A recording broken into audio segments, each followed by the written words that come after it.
আসসালামু আলাইকুম রহমতুল্লাহি ওবরকাতুহু। সম্মানিত দর্শক, নতুন সরকারের একের পর এক চমক। প্রধানমন্ত্রী ঢিলেঢালা পোশাক পরছেন, সিকিউরিটি কমিয়ে সাধারণের মতো জীবনযাপন করার চেষ্টা করছেন। তিনি এখন পর্যন্ত নিজের বাড়িতে আছেন।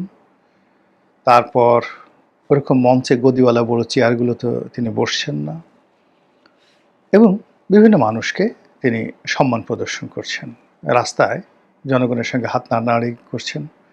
অনেক মানুষ হুমড়ি খেয়ে পড়ছেন। কেউ তার মাথায় হাত বুলোচ্ছেন, স্নেহের পরশ দিয়ে কেউ দোয়া করছেন। সংসদে রাষ্ট্রপতির ভাষণের মাধ্যমে রাষ্ট্রপতির মুখ দিয়ে আওয়ামী লীগকে গালাগাল করানো হয়েছে।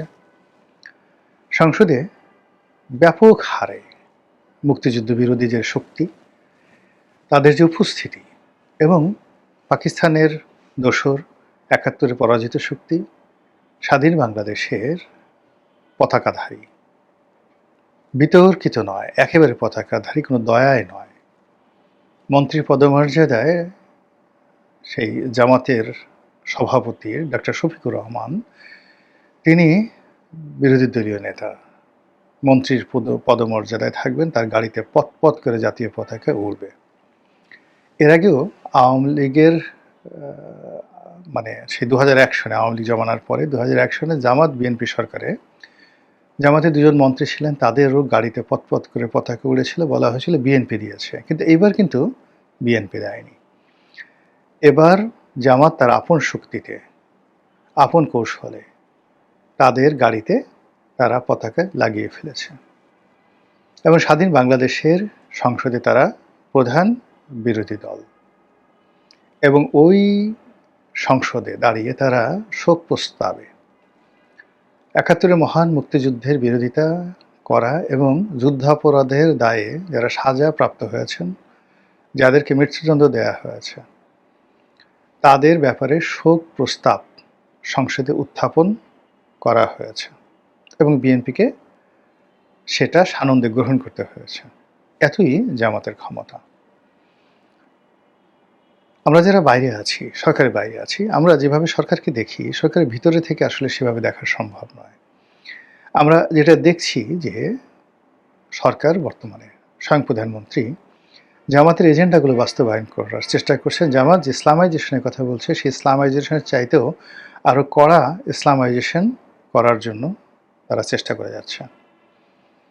তারাও ইসলাম প্রতিষ্ঠার জন্য জামাত বিরোধী যে আলেম ওলামা রয়েছে, তাদেরকে কাছে টেনে নিয়ে জামাতের জন্য একটা চ্যালেঞ্জ ছুড়ে দেওয়ার জন্য যে চেষ্টা তদবির করছে, আলটিমেটলি জামাত যে তালেবানি রাষ্ট্র করতে চাচ্ছিল, সেটা বিএনপির হাত দিয়ে প্রতিষ্ঠিত হয়ে যেতে পারে। আর সেক্ষেত্রে বিএনপিকে একটা টুকা মেরে ফেলে দিতে জামাতের ১ মিনিট সময় লাগবে না, যদি সেই কাজটি হয়ে যায়। এনিওয়ে, এই যে সরকারের যে মনসুন চলছে, মৌসুমি সময় চলছে,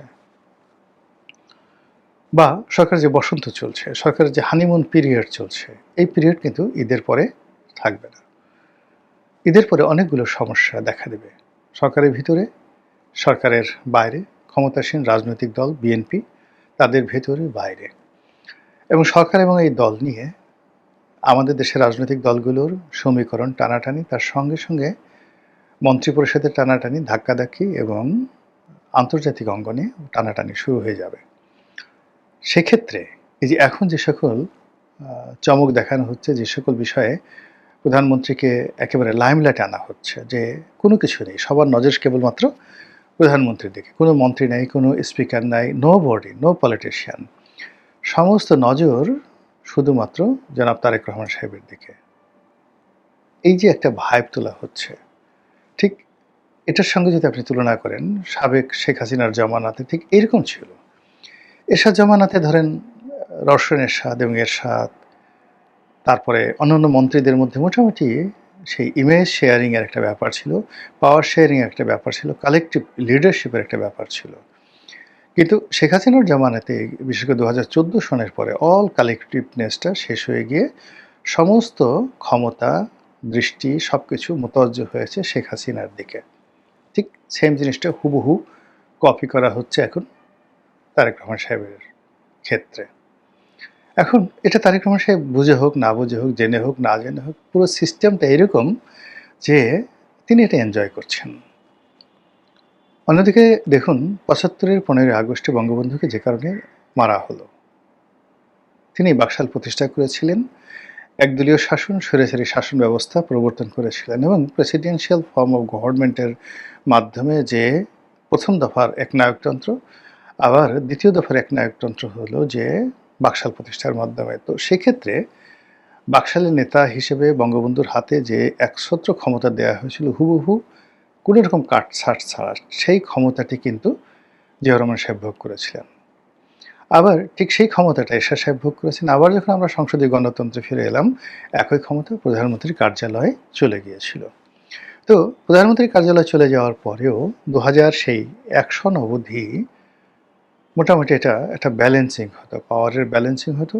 আওয়ামী লীগের মধ্যে অনেক স্টার মন্ত্রী ছিলেন সেই ৯৬ থেকে ৯৬ থেকে ২০০১ পর্যন্ত। তখন স্বয়ং প্রধানমন্ত্রী চাইলেও অনেক কিছু মন্ত্রীরা করতেন না। আবার ধরুন ৯১ সনে থেকে আপনার ৯৬ পর্যন্ত অর্থমন্ত্রী সাইফুর রহমান থেকে শুরু করে আরও অনেক পাওয়ারফুল মন্ত্রী ছিলেন। বেগম জিয়া চাইলে, তারেক রহমান সাহেব তখনও রাজনীতি আসেন না, চাইলেও অনেক কিছু হতো না। একটা গতিতে পাওয়ার শেয়ারিং হতো। কিন্তু ২০০১ সনে এসে এটা প্রধানমন্ত্রীর কার্যালয়ের সঙ্গে কন্টেম্পোরারি হাওয়া ভবন দাঁড়িয়ে গেল। হাওয়া ভবন দাঁড়িয়ে গেল, তারপরে আবার হাওয়া ভবনের সঙ্গে কন্টেম্পোরারি আর একটা গ্রুপ দাঁড়িয়ে গেল। যে সকল বেয়ারা মন্ত্রী ছিলেন, যেমন সাইফুর রহমান কথা শুনতে চাইতেন না, তার অ্যাগেনস্টে সেই ইলিয়াস আলীকে দাঁড় করিয়ে দেওয়া হলো, উঠতে বসতে ভদ্রলোকের জীবন শেষ করে দেওয়া হলো স্থানীয়ভাবে। তো এই যে শুরু হলো, সেইটার কারণে বিএনপি তার দায় শোধ করতে হয়েছে একটা ১/১১-র মাধ্যমে। তো সেই দিক থেকে যখন আবার ১/১১ এলো, ১/১১ পরে শেখ হাসিনা এলেন, ঘটনার পরিবর্তন হয়নি। শেখ হাসিনা মোটামুটি ১৩-১৪ সন পর্যন্ত সেই অতীতের যে পাওয়ার শেয়ারিংটা সেটা ধীরে ধীরে কমিয়ে একটা সামঞ্জস্য পর্যায়ে রেখেছিলেন। কিন্তু ১৪-র পর থেকে তিনি আবার সেই একেবারে যে একছত্র ক্ষমতার মালিক হয়ে গেলেন, just like Ziaur Rahman, just like বঙ্গবন্ধুর বাকশালের মতো। ঠিক সেম জিনিসটি এখন তারেক রহমান সাহেবের এখানে চলে আসছে। এর ফলে কি হলো, তার দলের যে চেইন অফ কমান্ড, সেই চেইন অফ কমান্ড নিয়ে টানাটানি শুরু হয়ে গেছে। ১ মিনিট আগেও কেউ জানছে না সে মন্ত্রী হবে, কে স্পিকার হবে। আবার ১ মিনিট পরে জানবে না যে কার মন্ত্রীর যে দপ্তর কখন কার কাছে চলে যাবে, কার কাছে থাকবে। ঘুম থেকে উঠে কে কখন দেখবে মন্ত্রিত্ব নেই, এরকম একটা আতঙ্ক সবার মধ্যে। বেজ্জতি হওয়ার ভয় সবাইকে তাড়া করছে। বিএনপির মধ্যে নবীনের একটি গ্রুপ, প্রবীণের একটা গ্রুপ দীর্ঘদিন ধরে আছে, সেটা এখন প্রকট। প্রবীণরা সবচেয়ে অবহেলিত, লাঞ্ছিত, অপমানিত। খন্দকার মোশাররফ, ডক্টর আব্দুল মঈন খান, তারপর মির্জা আব্বাসের মতো যারা লোকজন আছেন, তারা সবাই লাঞ্ছিত, অপমানিত, দিগ্ভ্রান্ত। তরুণদের মধ্যে যে গ্রুপ রয়েছে, তাদের মধ্যে যারা বেগম জিয়া পন্থী ছিলেন, তারা ভীষণ রকম সাইজড হয়ে আছেন। অন্যান্য যারা আছেন, যারা লন্ডনপন্থী ছিলেন, তারা খুব রাজার হালে আছেন। আবার এর মধ্যে সুপার নিউমারি বা সুপারসনিক যে পাওয়ার সম্পন্ন, যারা মোটামুটি লন্ডনে তারেক রহমান সাহেবের কাছাকাছি ছিলেন, তারা এখন সর্বময় ক্ষমতার অধিকারী। তো এই অবস্থা চলছে। আর যেহেতু সরকারের একটা হানিমুন পিরিয়ড, এই সময়টাতে ভারত প্রাণান্ত চেষ্টা করছে নতুন সরকারের সাথে সম্পর্ক স্থাপন করার জন্য। চীনও চেষ্টা করছে। চীন তার ভাইস প্রেসিডেন্টকে পাঠাবেন। ভারত তার পররাষ্ট্রমন্ত্রীকে বেগম জিয়ার সেই যে ফিউনারাল যেটা হলো, মানে যেখানে জানাজা, সেখানে এসেছিলেন জয়শঙ্কর। আমেরিকাও মোটামুটি বর্তমান সরকারের সঙ্গে একটা কোঅপারেশন রাখার চেষ্টা করছে।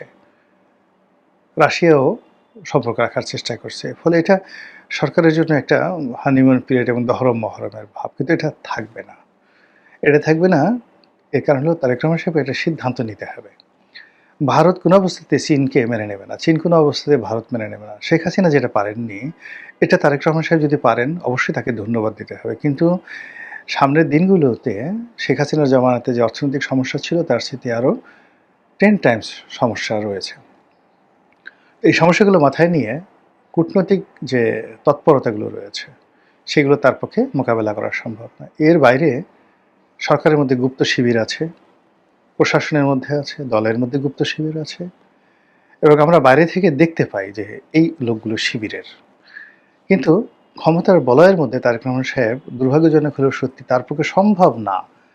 তার সবচেয়ে প্রিয় যে কাছের মানুষটি, সেটি যে জামাতের লোক, শিবিরের লোক, এটা অনুধাবন করা সম্ভব না। যদি সম্ভব হতো তাহলে আয়াতুল্লাহ আলী খামেনি মারা যেতেন না।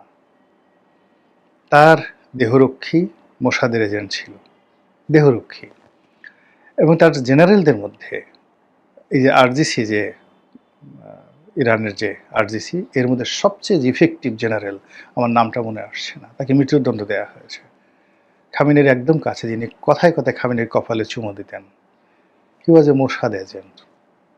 এবং যে বৈঠকে খামেনি যুক্ত ছিলেন সেই বৈঠকে তিনি থাকার কথা, কিন্তু বৈঠকের অল্প কিছুক্ষণ আগে তিনি একটা ওসিলা করে সেখান থেকে তিনি চলে গিয়েছিলেন। তো এই হলো রাজনীতির নির্মম এবং করুণ ইতিহাস। ফলে এই যে যে সমস্যাগুলো আমরা এখন বাইরে থেকে দেখতে পাচ্ছি, যে সমস্যাগুলো বিএনপির মধ্যে আছে বা অতীতে ছিল, এবং নতুন এই সরকার ক্ষমতা আসার পর যে সমস্যাগুলো নতুন করে তৈরি হয়েছে, এগুলো সব এখন এই সময়টাতে ঘূর্ণিপাক খাচ্ছে। আর যখন কোথাও ঘূর্ণিপাক খায়, এটা যে কোন দিকে যাবে আপনি বলতে পারেন না। মন্দর দিকেও যেতে পারে, ভালোর দিকেও যেতে পারে।